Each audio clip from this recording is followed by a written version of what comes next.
Bonjour Pascal et bienvenue au Centre Soi-même. Bonjour Katia, merci de m'accueillir ici. Mais je t'en prie, comment tu vas? Bah écoute, ça va bien, je suis Super. contente d'être là avec vous. Ah cool. Alors tu veux bien nous expliquer un petit peu, te présenter, nous parler un petit peu de ce que tu fais? Oui, bah écoute, voilà, je m'appelle donc Pascal Tilly, je travaille dans la santé, le bien-être depuis 1996. Sur deux axes principaux, on va dire, un axe plutôt médecine traditionnelle chinoise et un axe purement psychothérapeutique, voilà, Ok. psychologique on va dire. Qu'est-ce qui fait que tu t'es embarqué là-dedans? Ma vie, tout simplement, hein, mon histoire de vie. J'ai eu une vie compliquée dès la naissance et j'ai eu besoin de trouver de la lumière dans toute cette ombre. Donc j'ai commencé par travailler sur moi. Et puis après, je me suis rendu compte que j'étais en capacité d'aider les autres assez tôt, puisque les gens venaient se confier, etc. Puis voilà, c'est la voie s'est ouverte naturellement. Naturellement. Mais dès le départ, je n'avais pas envisagé d'aider les autres. C'était vraiment les aider si comme ça, mais pas professionnellement. Pas professionnellement. Non, non. Qu'est-ce qui a fait que tu t'es tournée du coup sur le bien-être professionnel? Ça a été une rencontre avec un homme qui s'appelle Marc Fréchet, qui a été un de mes enseignants, où j'apprenais en fait différentes techniques. Voilà, c'était un psychologue clinicien qui travaillait à Villejuif en cancérologie. Et un jour, il demandait aux participants de sa formation, est-ce que vous considérez que vous êtes psychothérapeute, psychothérapeute en voie de l'être ou pas psychothérapeute du tout? Donc moi, je me disais plutôt en voie de l'être, quoi. Et là, il nous a pris chacun comme ça de front et en vrai rentre dedans. Ok. Et il m'a dit, qu'est-ce que tu attends pour dire que tu es psychothérapeute vu ce que tu fais? T'attends qu'on te donne un diplôme, on t'en donnera pas. L'État ne te reconnaîtra pas, donc vas-y, dis ce que tu fais. Et là, j'ai eu une espèce d'électrochoc à ce stage. Et on a fait encore un autre stage après avec lui. Le stage d'après, il est mort d'un cancer foudroyant. D'accord, ok. Donc j'ai eu la sensation que cet homme était passé dans ma vie pour me dire, bah vas-y, c'est toi quoi. Voilà. Ok. Ça a été fort. Ah, Expérience ça a forte. l'air Ouais, costaud. c'était costaud. J'avais à peine 30 ans. Ah oui, oui. Ouais. D'accord, ok. Mm. Et avant tout ça, tu faisais quoi? Avant tout ça, j'ai fait des études supérieures de commerce avec un joli diplôme d'ingénieur marketing. D'accord. Et j'ai été déléguée médicale en me disant que j'allais peut-être passer ensuite au marketing dans le laboratoire pharmaceutique pour lequel je travaillais, qui était un gros laboratoire pharmaceutique allopathique totalement. Et puis finalement, ça m'a pas du tout plu. Et j'ai vu les revers, les dessous de certaines choses qui m'ont fait très peur. Et c'est comme ça que je suis allée dans la santé physiologique, là, pour moi-même d'abord, après quand j'ai eu les enfants, pour les enfants. Et ensuite, je me suis dit, pourquoi pas ouvrir ça à une patientèle aussi. Ok. Et voilà. Super. Parcours de vie, en fait. Toujours. En général, on n'est pas là pour rien. C'est ça. Hein, on n'est pas là pour rien. C'est ça. Quel type de service tu offres toi aujourd'hui? Alors j'offre deux axes, comme je viens de le dire, plutôt médecine traditionnelle chinoise avec les massages en Qin et Tsang, avec le Qigong Yang Chen, ça veut dire un Qigong où on va chercher à l'intérieur les flux énergétiques. C'est du soin, hein, le Qigong, c'est des mouvements lents, un peu comme le Tai Chi, mais le Tai Chi c'est du martial, le Qigong c'est vraiment aller suivre les méridiens en quelque sorte. En plus, tu l'as pas appris n'importe où. Non, je l'ai appris. Alors, j'ai appris au sein du Temps du Corps à Paris et je suis allée valider en Chine, dans les montagnes sacrées des 9 montagnes de Tiaoshan. Voilà. Génial. Qu'est-ce que tu retiens de cet endroit? Ouais. Est-ce que ça a changé ta vie d'aller sur place? D'aller en Chine, ça n'a pas changé ma vie parce que j'ai fait de nombreux voyages dans ma vie qui ont été toujours enrichissants. Mais ce qui a été très très marquant pour moi et très enrichissant, c'est parce que on a fait un mémoire pour ça. Et lorsque j'ai fait ce mémoire, on a été 3 à être sélectionnés pour pouvoir le présenter aux Chinois. Donc j'ai été sélectionnée pour ça. Et quand je l'ai présenté aux Chinois, ce que je retiens et qui a été très fondateur, c'est de voir leurs yeux en train de m'écouter en français alors qu'ils ne comprenaient pas un traître mot de ce que je disais, mais qu'ils ressentaient ce que j'étais en train de dire et avec complètement pendu à mes lèvres. Et après, je leur disais des poésies que j'avais écrites au sujet donc, du Tao. Et de voir, donc voilà, ça, ils n'attendaient pas la traduction, ils étaient vraiment en train d'être absorbés par ce que je disais, donc ça c'était, je me suis dit, waouh, si je peux toucher les Chinois dans leur fondement et dans leur tradition, parce que c'est vraiment très hautement traditionnel chez eux, c'était fort pour moi, voilà. Et après, j'ai eu l'occasion de parler avec un des Chinois en anglais, parce qu'on a eu un grand banquet après. Il est venu me voir, il m'a dit, il faut que je vous dise, vraiment, vous m'avez beaucoup touché. On sentait dans vos propos que vous avez traversé une vie particulière et que le Tao vous saisissez. C'est génial. Oui. Moi, je trouve ça génial. Franchement, je trouve ça incroyable. En plus, ça montre à quel point on n'a pas besoin de comprendre la langue qu'on parle pour justement ressentir les choses parce qu'on est effectivement dans le ressenti. Donc, je trouve ça incroyable. C'est une question de terre, comme ils disent les Chinois. Ouais, c'est chouette. Bien dans sa terre. Et tout le monde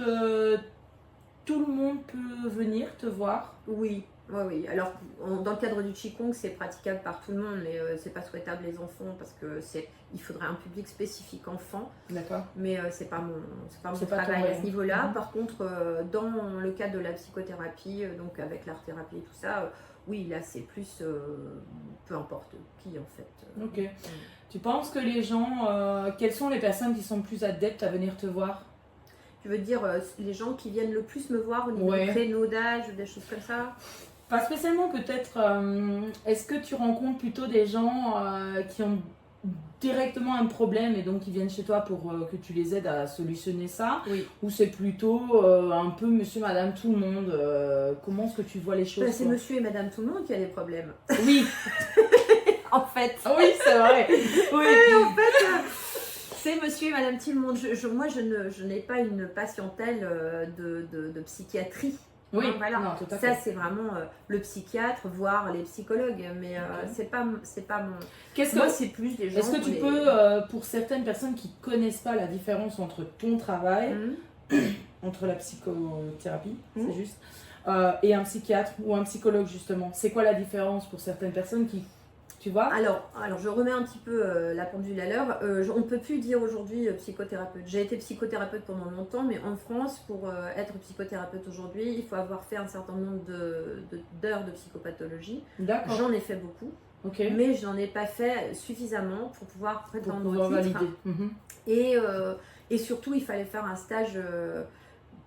parce que j'étais déjà installée, en fait, j'avais deux choses à valider. Bon, il fallait que je passe devant un jury, mais ça n'aurait pas posé de problème.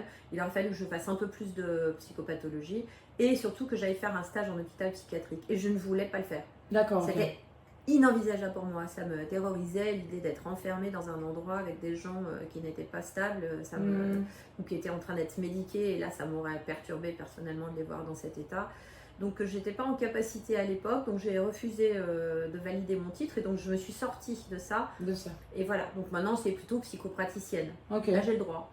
Mais je fais toujours la même chose. Donc là quand on va voir des gens comme moi, on a plusieurs outils pour accompagner les gens au cours de périodes complexes de leur vie, des deuils, des séparations, des déménagements. Ou simplement des choses récurrentes qui arrivent, des problématiques personnelles qu'on a en lien avec d'autres ou même soi-même, des angoisses, des choses comme ça. C'est un peu toute forme. Donc tu dirais que tu interviens plutôt sur un problème qui est court que plutôt que sur une problématique qui dure? Ou tu fais les deux? Les deux. Les deux. Les deux. D'accord. Ouais, les deux. J'ai toujours eu les deux. Et j'ai eu beaucoup de gens à venir me voir, parce que je le répète, je travaille depuis 96, donc j'ai eu quand même beaucoup de gens à venir me voir. Et j'ai travaillé majoritairement sur Nantes à l'époque. Beaucoup de gens avec des trucs lourds. D'accord. Voilà. Plutôt des traumatismes, oui, des viols, des incestes, beaucoup de femmes, de maltraitance aussi, beaucoup de femmes. Et puis là maintenant ça s'ouvre, plus d'hommes. Ah, oui, c'est vrai qu'on en a. Je pense que j'ai dû faire la paix à l'intérieur avec la part masculin. Voilà, du coup, c'est bon maintenant. C'est vrai qu'on n'en a pas énormément, mais j'ai beaucoup de compassion. Que... J'ai beaucoup de compassion pour les hommes aujourd'hui, dans ce qu'ils me confient, dans ce que j'entends, et dans mon expérience aussi de vie. C'est pas facile d'être un homme. Non, et je pense que peut-être notre vie d'avant, ou les choses qu'on a vécues justement avec les hommes, Mm. nous ont mis une pensée sur eux, alors que c'est pas juste, voilà. Oui, c'est-à-dire qu'on a généralisé. On a Il y a généralisé, des tout à hommes fait. qui souffrent beaucoup de... Il y a quelques hommes qui souffrent beaucoup de cette chose qu'on leur a mis sur eux, que forcément ils sont forts, ils doivent être forts, etc. Des fois, ils se sentent pas si forts que ça et c'est difficile pour eux de dire, ben non, écoute, là je peux pas, ou voilà. Ils sentent qu'un poids là, posé, c'est compliqué. Donc, un message pour les hommes qui nous regardent, Oui. mais venez à nous. Venez à nous. Nous sommes là grands ouverts, Voilà, avec c'est notre ça. grand cœur. Ouais, c'est ça, ouais, c'est ça. c'est ça. Quels sont les principaux bienfaits que tu as constatés chez tes clients? Tu veux dire les retours en Les fait? retours, Oui, c'est ça. alors les bienfaits, c'est dès la première séance une large amélioration parce que Ok. souvent, enfin oui, dans 99% des cas, la première séance, il y a eu une possibilité enfin de dire quoi, enfin de verbaliser ce qui pèse. Et d'être accueilli aussi, parce que mon leitmotiv c'est le non-jugement depuis, je me suis vraiment attardée à ça depuis mon plus jeune âge, à essayer de ne pas juger même dans ma vie quotidienne, ce qui est très difficile, parce que souvent on est amené Tout à fait. à avoir envie de le faire, et à toujours trouver une bonne raison pour laquelle peut-être cette personne réagit comme ça, sans aller juger comme ça, en disant cette personne elle est comme ci, elle est comme ça, on ne sait pas en fait. Voilà.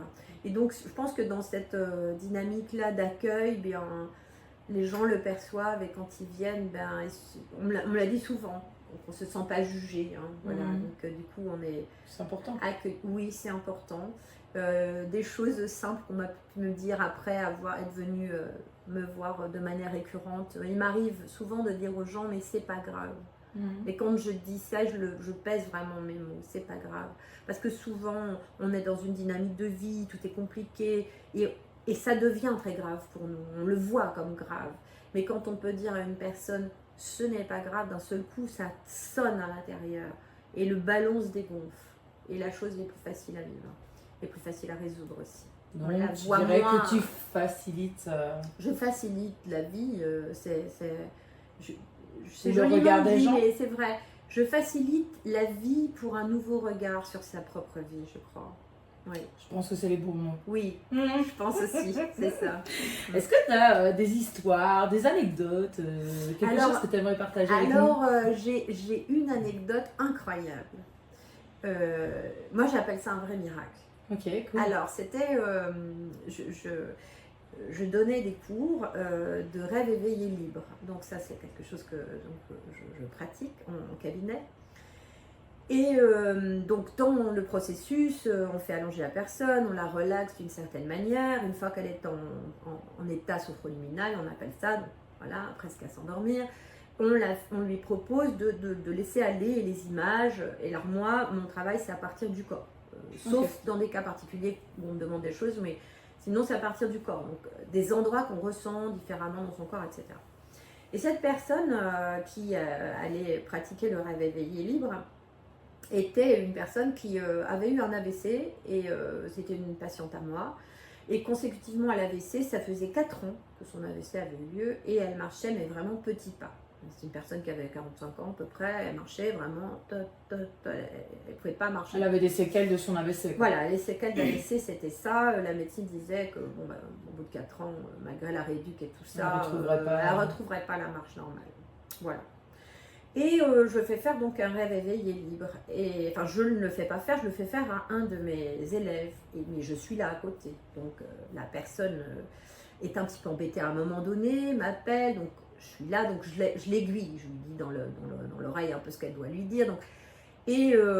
Donc elle est allongée et elle dit c'est mon ventre, il me serre trop, d'accord, ton ventre te serre trop, alors qu'est-ce qui se passe? Et elle dit j'ai une ceinture autour du ventre, mais c'est pas ma ceinture. Donc on lui dit d'accord, qu'est-ce que tu veux faire?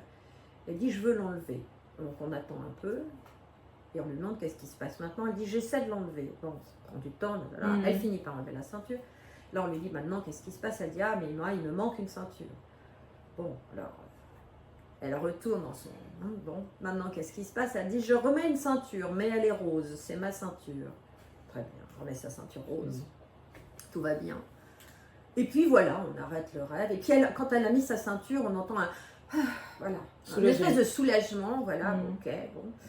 Bon, on la ressort du rêve. C'est comme on marche par séquence. Donc là, il y a une belle séquence. Donc on arrête. Il s'est passé quelque chose d'important là. Elle a fait un changement de quelque chose. On ne sait pas quoi, hein, peu importe. Ça lui appartient. Et peut-être ça lui viendra, peut-être pas. C'est pas grave. Elle s'assied et là elle dit ah là là, quelle histoire, cette histoire de ceinture. Et elle dit bon, je vais aller aux toilettes. Elle se lève, elle part en marchant normalement jusqu'aux toilettes. On s'est regardé, les élèves et moi, complètement éberlués en la voyant partir comme une flèche aux toilettes et revenir comme une flèche, s'asseoir et dire c'est bizarre, j'ai l'impression que je marche plus pareil. Et là on a tous éclaté de rire évidemment. Voilà. Génial. C'était vraiment un miracle. Alors j'en ai pas vécu 50 comme ça, hein. Un seul suffit. Hein. Un seul suffit, là c'est clair. Ouais, c'est clair. Voilà. Et c'est dingue ça. Oui. C'est dingue. C'est incroyable. C'est comme quoi le corps est en capacité de faire des choses. Voilà. Oui, bien sûr. Bon. Bien sûr. Alors c'est quelqu'un qui avait vécu viol, risque de viol aussi quand elle était petite, où elle a eu très très peur, justement avec une histoire de ceinture qui avait été accrochée dans la braguette d'un homme. Enfin bref, voilà, on ne va pas passer les détails. Oui, d'accord. Voilà. Oui, comme quoi. Voilà, donc cette ceinture, il fallait vraiment qu'elle l'enlève. Eh bien, c'est vraiment une belle anecdote. J'adore, j'adore. Tu nous as parlé de tes techniques, mais je pense qu'on refera des vidéos ensemble parce que tu as quand même un panel qui est assez conséquent, hein, qui est très bien. Moi, je suis Mary Poppins, donc je sais qu'on peut tout à fait aider les gens avec une grosse valise. On n'est pas obligé de se spécialiser sur quelque chose. Non. Donc, je pense qu'on refera des vidéos justement pour expliquer un peu tout, hein, parce que ça va être un peu long sinon.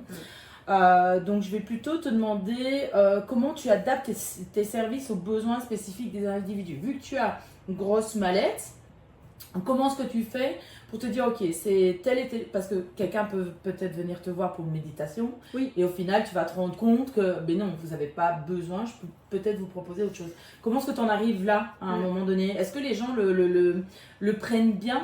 Tu vois, moi par exemple, j'ai une grande valise aussi, cependant les gens se disent de moi oui, elle fait beaucoup de choses, donc elle est dispersée. Mais ce n'est pas le cas, c'est juste que moi, ça me fait vivre. Est-ce que toi, tu arrives dans tous les jours, avec cette grande valise, à pouvoir centrer les gens sur ce qu'ils ont besoin? Justement, en fait, je rebondis sur ce que tu viens de dire, centrer les gens sur ce qu'ils ont besoin. C'est-à-dire que je ne centre pas les gens sur une technique. Oui, c'est ça. Je centre les gens sur ce dont ils ont besoin. Ouais. Donc on peut venir en toute confiance par rapport à ça. Et en fonction de alors, il y a des gens qui viennent me voir en me disant moi je voudrais un massage Shin de sang par exemple. Très bien, je fais un massage Shin de sang, mais dans mon massage Shin de sang, je ne m'arrête pas là. Je vais poser des questions, je vais pas juste toucher, masser à la manière du Shin de sang. Je vais aussi demander à la personne différentes choses, par exemple par rapport à ce que je ressens. Je sens, des fois j'ai des images aussi, donc je peux poser des questions. Je ne vais pas dire ah je vois ça. Jamais. Non, mais non. Je dis est-ce qu'il y a eu un souci autour de telle et telle chose, etc. Et là il y a la parole qui se libère, etc. Donc voilà, on va aller comme ça. Et après je peux dire à la personne ce serait pas mal d'aller voir par tel biais, si vous voulez, je peux vous accompagner avec tel outil, le réveil libre par exemple. Voilà, on peut rebondir d'un à l'autre. Après, il y a des gens qui viennent spécifiquement me voir en me disant « je ne vais pas bien du tout, voilà, pour telle et telle raison » ou « je ne sais pas pourquoi » aussi, ça arrive.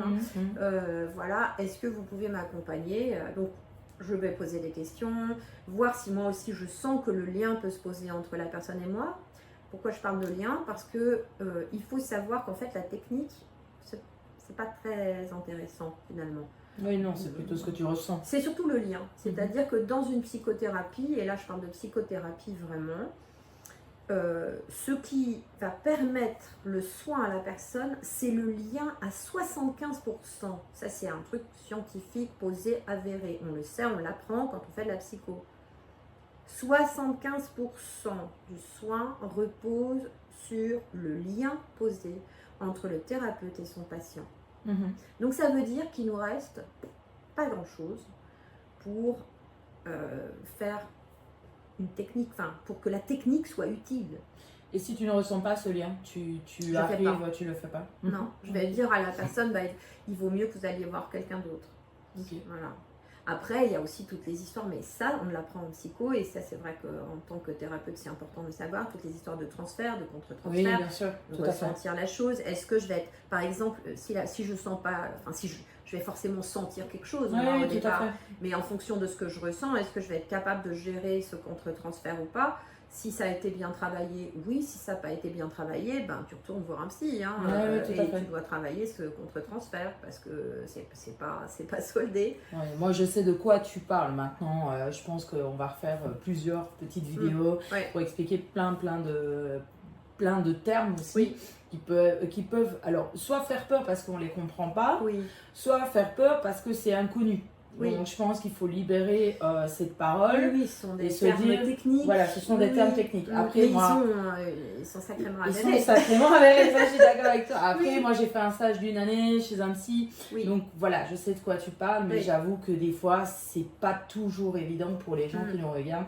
Donc je Bien pense sûr. on va se revoir, comme ça sera oui, plus on facile peut pour tout le faire, monde. même sur différents termes, justement, Bien sûr. de psycho, c'est important. Tout à fait. Et même pour soi, au quotidien, de savoir ça, c'est-à-dire que les liens qu'on peut avoir avec les gens, les aigreurs qu'on peut avoir envers une personne, alors qu'on n'a rien de spécifique contre elle, mais dans ce coup, il y a une espèce d'irritabilité, parce que cette personne, en fait, nous renvoie une autre personne. Ça, c'est des transferts, voilà. Nous renvoie l'image. Voilà, qu'est-ce que j'ai transféré sur cette personne? Mon oncle, ma tante, mon cousin, ma cousine, mon père, ma mère, ma soeur, mon frère, enfin, voilà. Et d'un seul coup, cette personne, si je m'en rends pas compte, me fait penser à, et d'un seul coup, le lien de base. Oui, ou il peut même avoir un lien trop fort. Oui, justement. ou trop fort, exactement. Trop fort, et là, qui attractif, qui n'a pas lieu oui, d'être. Qui n'a pas lieu d'être, voilà. Et la personne pourrait venir pour de mauvaises raisons et pas Oui. pour les raisons de Oui. son soin. Tout à fait. Voilà, moi je sais de quoi tu parles, donc ça va, je le conçois, mais effectivement, Oui. Je pense que c'est bien, comme tu dis, de mettre des mots sur certains termes techniques qui peuvent aider et justement casser ces barrières, parce que je pense qu'encore à l'heure actuelle, malgré qu'on est en 2025, les gens ont peur. Les gens ont peur parce qu'ils ont entendu plein de choses, parce qu'ils ne connaissent pas, et il faut casser ces barrières pour que tout le monde puisse se soigner. Donc, bien sûr. Ok. Et bien du coup, tu nous as rejoints ici au centre. Hein, oui, et je pense que tu nous as fait confiance depuis le début. Oui.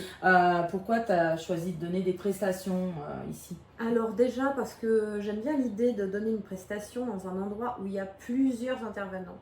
Parce que ça crée une synergie, ça crée aussi une possibilité pour le public d'avoir plusieurs outils à sa disposition, plusieurs personnes aussi. Et je pense que c'est important parce que pour moi, enfin, c'est un peu mon credo, si on peut aider les gens, peu importe que ce soit moi ou d'autres qui le fassent, l'important c'est que ce soit fait. Et je pense que chaque personne peut trouver chaussure à son pied, si on peut dire. Bien sûr. Voilà, et donc plus on est, c'est un peu aussi comme ça que j'ai développé mes outils, parce que mes outils me caractérisaient aussi, parce qu'ils me plaisaient, parce que déjà je l'ai fait pour moi. Oui, déjà. Parce que j'ai entendu des choses ahurissantes, des fois dans ma carrière, des gens me dire... est-ce qu'on peut venir faire un stage de ça? Parce que moi-même, je donne des stages de ça, mais j'ai jamais essayé sur moi. Alors là, ça, c'était pour moi... j'ai pas compris. Là, je me suis dit, waouh, alors cette personne utilise cet outil. En fait, ne l'a pas vraiment appris d'une certaine manière, parce que quand on l'apprend, théoriquement, on le fait sur soi en premier. Enfin, elle ne l'a pas ancré. On traverse le truc, quoi. Je pense que c'est tout dans la tête. J'ai lu des livres et après, je vais donner la technique. On peut pas faire ça. Enfin, on peut, hein, mais c'est... Ouais, je suis pas très en accord avec ce fonctionnement-là. Ouais. Bah après, je pense qu'ici au centre, on a fait attention justement. C'est pour ça que j'ai rencontrer les gens et à discuter avec eux voilà. Et en fait, on peut justement se dire, bah, tu le sais, moi je suis une adepte du monde en général. Je pense que quand on est ensemble, on peut aller plus loin, plus fort et voilà, hein, de toute façon. C'est ça. Cependant, moi j'ai remarqué en tous les cas du côté belge et Luxembourg, hein, pour ceux qui ne le savent pas, je viens de là, que en fait tout le monde se tire dans les pattes. Et donc il n'y a pas d'entraide en fait. Il n'y a pas d'entraide parce que si toi, tu n'es pas capable de dire à quelqu'un, mais allez chez mon confrère, il fait ce genre de technique, comment est-ce que tu peux dire aux gens je vais vous aider. Tu peux Tout à pas. fait. Enfin, je veux dire, tu peux pas rester dans ce socle-là. Donc, oui, je pense qu'effectivement, on a bien trouvé les gens qui vont travailler avec nous. C'est ça. Et c'est un peu pour ça aussi, enfin, c'est même pour ça, quand je suis venue la première fois à la toute première rencontre pour voir si ça me convenait aussi, et puis Bien vous, sûr. Réciproquement, j'avais besoin de sentir qui était là, quelle était l'ambiance, quelle était l'idée aussi de Bien sûr. fond, et j'ai senti qu'à la base il y avait beaucoup de cœur, et que pour moi c'est ce qui me porte dans ma vie, donc quand il y a du cœur, il y a de l'espoir. Moi, je pense qu'on le fait avec tout le cœur qu'on peut. Et, c'est ça. Et on ne veut que le bien-être des gens. C'est ça qui m'a beaucoup porté. Et pas aussi. Il n'y avait pas non plus le côté entrepreneurial qu'on peut voir dans certains centres, vivre aussi en tant qu'intervenant, où on sent que, bon, il y a une idée plus de je vais faire de l'argent. Oui, c'est ça. Donc l'idée n'est pas de faire de l'argent, l'idée est de gagner sa vie, gagner sa vie, on l'a notre vie, mais gagner suffisamment d'argent pour vivre tranquillement. Pour au moins manger le soir, quoi. Oui, voilà, s'habiller, avoir un toit sur la tête, boire aussi, c'est bien. C'est pas mal, c'est pas mal. Voilà. Et qu'est-ce que tu souhaites justement, toi, apporter ici? Mon savoir-faire et ma bonne humeur, mon cœur aussi, voilà. Qu'est-ce que tu vas justement pouvoir proposer, enfin, qu'est-ce qui est mis en place? Qu'est-ce que toi, tu as décidé de proposer ici au centre? Alors, j'ai décidé de proposer des ateliers dans lesquels on peut faire une expérience sur soi-même de différents outils. Sur soi-même? Oui. C'est marrant. Ben oui, c'est ça. À soi-même et sur soi-même. Bien sûr. Donc voilà, et j'ai décidé aussi de faire quelques causeries autour de thèmes différents. Et aussi de proposer des ateliers de développement personnel, purement par différents outils. Bon, par exemple, je donne quelques exemples comme ça qui me viennent en tête, mais par exemple des ateliers de développement personnel sur des thèmes particuliers comme la mère, le père, via l'outil de musico-art-thérapie, puisque c'est une de mes spécialisations. Donner de l'initiation au Chinai Tsang. Donc là, c'est des gens qui vont venir, qui ont envie d'apprendre un petit peu qu'est-ce que c'est le Chinai Tsang. Voilà, vous allez faire à deux, et il y en a un qui va donner, l'autre recevoir, et puis ensuite on va échanger. Donc voilà, des choses comme ça. Proposer aussi des ateliers de découverte de Qigong et de méditation taoïste, de digestion émotionnelle. Donc ça, c'est d'alchimie interne. Donc ça, c'est très taoïste, en fait, c'est guidé, et ça permet au lieu que les émotions aillent s'enquister dans un organe et le rendre malade, on va aller le digérer de manière psychosomatique, on va dire, et pour faire en sorte de fluidifier la chose, et que ensuite cette émotion qu'on a vécue aille se digérer, s'évacuer. Et qu'on se nourrisse de l'expérience. Et tout le monde peut venir? Bien sûr, tout le monde. Alors, pas les tout petits enfants, pas les adolescents. Tu dirais à partir de quel âge? Il faut qu'ils soient tranquilles physiquement, on va dire. Du coup, c'est difficile à dire aujourd'hui, mais je dirais 16, 17 ans. Ouais, voilà, 15, 16, 17. À partir de là, oui. Donc il faut savoir que tu seras là pendant une année, tous les cas au départ. Donc l'agenda est bien rempli de ton côté. Ce sont donc des ateliers, le tout avec plusieurs personnes. C'est ça. Il y a l'astrologie aussi. On l'a oublié celui-là. On l'a oublié, c'est ça. Ça a été quand même mon premier allant vers les gens pour les aider. Mais c'était de l'astrologie de développement personnel. Je ne fais pas du prévisionnel, à savoir si demain je vais vendre ma voiture ou pas. Oui, tout à fait. Ça ne m'intéresse pas. Ou si ça va faire beau ou pas beau, ça ne m'intéresse pas non plus. Oui, c'est vrai qu'on l'a oublié. C'est plus un truc de développement personnel, aller comprendre ses potentiels, etc. Là aussi, je donne des cours là pour le coup. Oui. Donc là c'est régulièrement. Là c'est régulièrement, donc ça va être donc un atelier pour que les gens apprennent vraiment à lire une carte d'astrologie, et avec une manière très claire pour pouvoir devenir astrologue. Bien sûr. Ou bien parce que devenir astrologue, c'est comprendre comment ça fonctionne, et ensuite s'entraîner beaucoup. Ok. C'est tout. Oui, bah oui, le pratiquer, Et bien avoir sûr, un peu bien sûr. d'intuition, mais Mhm. ça ne repose absolument pas sur des dons de voyance ou quoi. Bon, Non, ceux non, qui ont des non. dons comme ça, bon, bah, ils les ont, mais ça n'a pas besoin de ça. C'est très technique et, c'est très sensitif aussi. Hein, voilà. D'accord. C'est comme si je dis un chien, il y a plusieurs sortes de chiens. Oui. Voilà, Oui, tout à tu peux fait. voir un grand, un petit, mais ça reste un chien. C'est Mhm. pareil si je dis le lion ou le gémeau, etc. Je dois comprendre le concept, D'accord, ok. saisir le concept. Oui, Voilà. donc là, je ne sais plus qu'est-ce qu'on a mis, mais je pense que c'est assez régulier. Oui. Hein. Je pense que Oui. c'est tous Oui, oui, les oui, oui. mois. Oui, quelque chose comme ça. Voilà. De toute façon, tout est sur le site Oui, internet. tout est sur le site. Est-ce que tu as des ressources ou des outils que tu peux recommander justement pour approfondir tes services à toi? Tu veux dire là tout de suite maintenant, de manière générale? Oui, ou de est-ce manière que- générale plutôt. Qu'est-ce que toi tu pourrais. Pour approfondir mes services chez soi, Mhm. je ne vois pas comme ça. Si, il y a par exemple des automassages que je peux proposer, mais il faut avoir suivi comment dire, les massages finissants, par Ouais. exemple. Je peux donner une fiche pour faire de l'automassage. Ok. Donc chez soi, on peut continuer. Oui, donc il y a évidemment. des choses qu'on pourra Ah oui, ramener. oui, oui. Parce que là, chez nous. maintenant, à dire au public, Oui, bah, non, c'est un peu compliqué. oui, mais... là, je vois pas bien, mais sinon, oui, des techniques de respiration, des techniques, une chose simple que je peux donner à tout le monde, ici, maintenant, tout de suite. Quand on s'assied sur une chaise, eh bien, on s'assied. C'est-à-dire qu'on n'est pas en train de penser à autre chose. On est en train de penser que on s'assied sur la chaise et on est en train juste de penser là, tout de suite, maintenant, que j'ai les deux fesses qui sont posées sur ma chaise.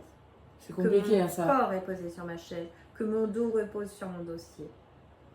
Et juste ça. Déjà rien que ça ancre. Quand je suis en train d'éplucher mes légumes chez moi, j'épluche mes légumes. Et je pense, j'épluche mes légumes. Oui, tu es en Ça pleine ressent. conscience en fait. C'est ça. De la pleine conscience. Ça, c'est un outil simple. Oui, comme quand tu manges. Quand je rentre dans ma voiture, je fais pas hop, je rentre dans ma voiture, alors j'ai une fesse à moitié dehors et je suis déjà un peu comme ça. Non, je rentre dans ma voiture, je prends le temps de m'asseoir, de me poser tranquillement. Et dans ma voiture, je ne suis que assis dans ma voiture. Je ne suis pas en train de courir. Ça ne sert à rien. Donc je mets ma ceinture. Et ensuite, je démarre ma voiture. Qui est-ce qui va vite? C'est ma voiture, c'est pas moi. Moi, je suis juste tranquille. Assis dans ma voiture. C'est compliqué Juste... dans la vie dans laquelle on mène maintenant. Hein. Voilà, Ouais, j'ai juste mon volant, tranquillement. Et j'ai juste le volant à bouger, éventuellement les vitesses à pousser si elle n'est pas automatique. Et puis les pédales, voilà, j'accélère, je freine. C'est tout. Rien d'autre à faire. Oui, ça reprend conscience en fait de ce qu'on fait, quoi. Exactement. À chaque instant de sa vie, chaque fois que je peux, trouver des instants de paix et de tranquillité. Je les prends, je les capte et je les mange. Je reviens à ma terre.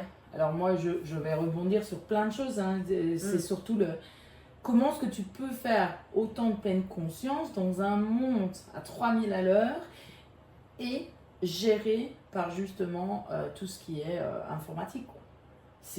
Est-ce que maintenant c'est rare quelqu'un, même moi je pense quand j'épluche mes légumes, je suis pas là en train de regarder à ma fenêtre, non, j'ai quelque chose qui tourne, est-ce qu'on peut se défaire de cette habitude d'avoir quelque chose en boucle ou est-ce qu'on met justement quelque chose en boucle pour éviter de penser? Il y a les deux. Est-ce que tu as des techniques? Est-ce que tu pourrais envisager... Il n'y a pas de technique, il y a juste la volonté. La technique première, c'est nous-mêmes, c'est la volonté. Quelle est ma volonté? Je parlais tout à l'heure d'avoir traversé beaucoup de choses dans ma vie. Si je n'avais pas eu la volonté de traverser tout ça, aujourd'hui, je serais morte ou je serais en hôpital psychiatrique. Oui, tout à fait. J'ai eu la volonté. J'ai suivi 8 années de psychanalyse lacanienne freudienne. Toutes les semaines sur le divan, j'ai pas raté une seule séance pendant 8 ans. Et ça m'a servi, ça n'a pas été du tournage en rond, etc., comme pensent certains par rapport à la psychanalyse. Ça a été quelque chose qui, si je n'avais pas traversé, si je n'avais pas eu cette volonté d'y aller. Bien sûr, j'aurais pu mettre mon argent pour aller à la plage, aller en vacances, etc. Ça m'a coûté beaucoup d'argent. Mais je ne regrette pas un instant ce que ça m'a coûté, parce que ça m'a apporté bien plus que ça m'a coûté. Ça m'a apporté une vie beaucoup plus sereine. Ça m'a apporté de résoudre des choses. Ça, c'est déjà une première technique, la volonté. La volonté. Qu'est-ce que je veux pour moi?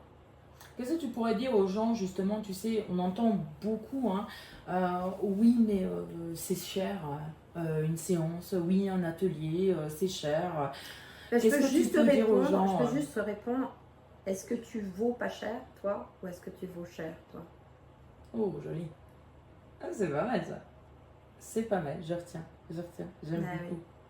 Après, Qu'est-ce que après, tu vaux? qu'est-ce que tu vaux exactement? Oui, c'est ça. Qu'est-ce que tu vaux? Mhm. Voilà. Et ça, c'est une vraie question. Qu'est-ce que je vaux? Tu penses qu'on arrive à y répondre? Ben, je pense que à un moment donné, on prend conscience de ce qu'on vaut petit à petit. Mhm. Lorsqu'il n'y a pas eu la confiance en soi à la base. Bon, il y a des gens, dès la base, ils ont vraiment cette conscience qu'ils valent un truc. Oui. Je dis, il y a des gens, parce que Il y a je ne des mets gens. pas dedans. Ouais, j'avais bien compris. Mais aujourd'hui, je peux dire, alors qu'à l'époque, bon, j'ai quand même été traitée de crasse de meule, ce qui est quand même pas très sympathique, on va dire. Ouais. Mais à l'époque, non, j'avais l'impression que si je réussissais quelque chose, c'est que ce quelque chose valait pas grand-chose, ce que j'avais réussi. Aujourd'hui, avec le temps, l'expérience, le travail sur moi, bien évidemment, je vois les choses très différemment. Je sais ce que je vaux. Mhm. J'en ai conscience de ce que je vaux. Après, pouvoir le vendre, c'est autre chose. Mais Oui, je sais ce que je vaux. tu sais Ouais. ce que tu veux. Je le mesure. C'est déjà énorme. Je sais ce que je suis capable de faire et je sais ce que je ne suis pas en capacité. Si tu me demandes de faire des trucs d'ordre économique, je parle de l'économie de manière générale ou politique ou géopolitique, tout ça, ce n'est pas du tout mon domaine de compétences. Je sais que ce ne fait pas partie de mon domaine de compétences. Donc je le laisse aux gens qui gèrent. Et je ne m'y intéresse pas. Oui. Parce que je ne vois pas pourquoi je m'y intéresserais dans la mesure où je ne peux pas apporter mon savoir-faire. Mhm. Je n'ai rien à apporter à cet endroit-là. J'apporte là où je peux. Là où je sais que je vaux quelque chose. Parce que je vois en face, qu'en face ça change et ça fait du bien. Donc c'est ok. C'est cool. Ouais, Je pense que si j'étais en capacité, si j'avais des compétences en géopolitique ou en politique, eh bien, avec la personne que je suis en tout cas, je serais contente de voir que les choses changent parce que je les fais changer de manière positive. Ouais, je pense que. Voilà. Après, je pense que quand on tourne dans le bien-être, c'est toujours ce qu'on souhaite aussi, de voir que les choses avancent, que les gens changent, que les choses évoluent.